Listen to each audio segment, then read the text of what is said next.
Program Studi Teknologi Pendidikan merupakan salah satu program studi paling tua di Universitas Negeri Makassar. Ketika Fakultas Ilmu Pendidikan didirikan, pada saat itu pula Prodi Teknologi Pendidikan hadir pada bulan November 1983. Awalnya prodi ini bernama Didaktik Pendidikan, kemudian berubah menjadi Ilmu Pendidikan dan terus berkembang hingga menjadi jurusan Kurikulum dan Teknologi Pendidikan.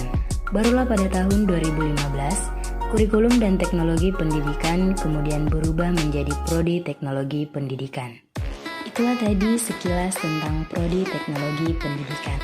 Selanjutnya, kami membuat video yang berjudul Kompetensi Teknologi Pendidikan yang beranggotakan Nur Fadlia Awalia, Audrey Putri Ariska, Makfira Asaada, Nur Fatmawati, dan Fadila Abdullah.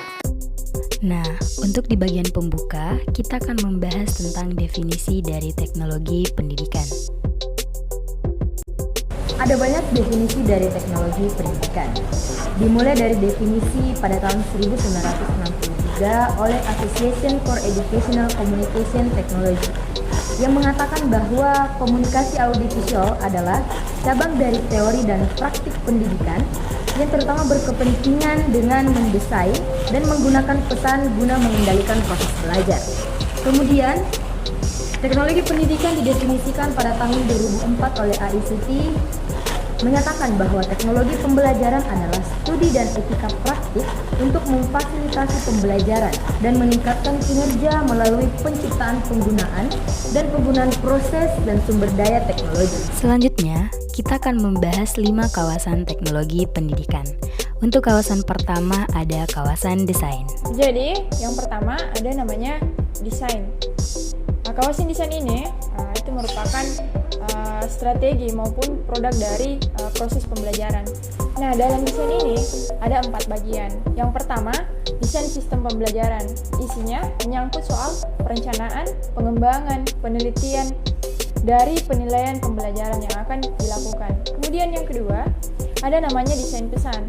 Nah, desain pesan ini merupakan bagian dari perencanaan rekayasa pembelajaran.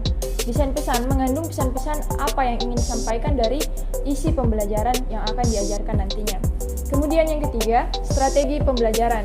Strategi pembelajaran ini menyangkut soal spesifikasi untuk menyeleksi serta mengurutkan peristiwa belajar atau kegiatan pembelajaran dalam suatu pelajaran.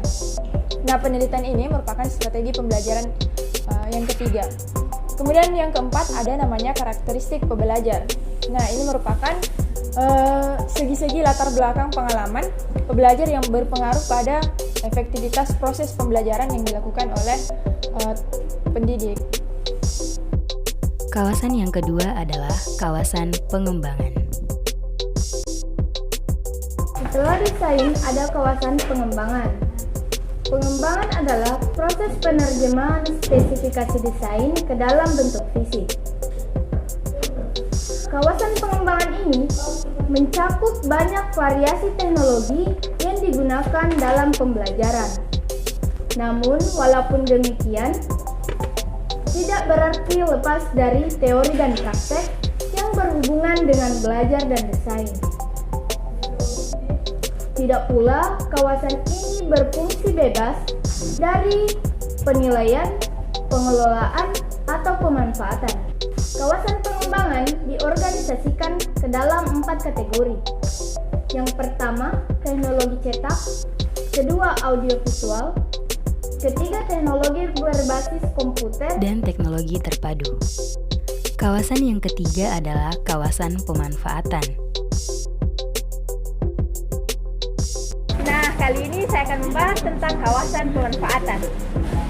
Pemanfaatan adalah aktivitas menggunakan proses untuk sumber belajar. Nah, fungsi pemanfaatan sangat penting karena membicarakan kaitan pembelajar dengan bahan atau sistem pembelajaran. Nah, ada 4 kategori dalam kawasan pemanfaatan ini, yaitu yang pertama, pemanfaatan media. Kedua, difusi inovasi. Ketiga, implementasi atau institusionalisasi atau pelembagaan.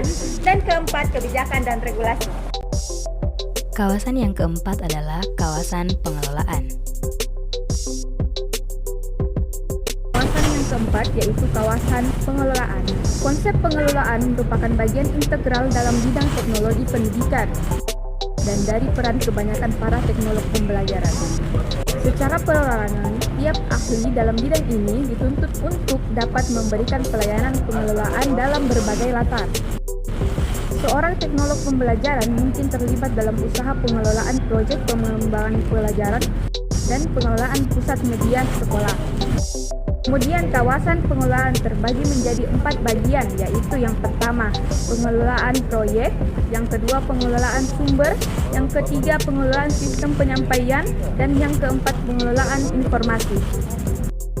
Dan kawasan yang terakhir adalah kawasan penilaian.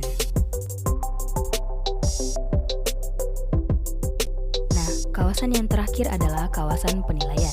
Kawasan penilaian merupakan proses penentuan memadai tidaknya pembelajaran dan belajar. Kawasan penilaian beranjak dari yang pertama, analisis masalah. Analisis masalah mencakup cara penentuan sifat dan parameter masalah dengan menggunakan strategi pengumpulan informasi dan pengambilan keputusan. Yang kedua, pengukuran acuan patokan. Nah, meliputi teknik-teknik untuk menentukan kemampuan pembelajar menguasai materi yang telah ditentukan sebelumnya. Yang ketiga adalah evaluasi formatif, berkaitan dengan pengumpulan informasi tentang kecukupan dan penggunaan informasi ini sebagai dasar pengembangan selanjutnya. Dan yang terakhir adalah evaluasi sumantif.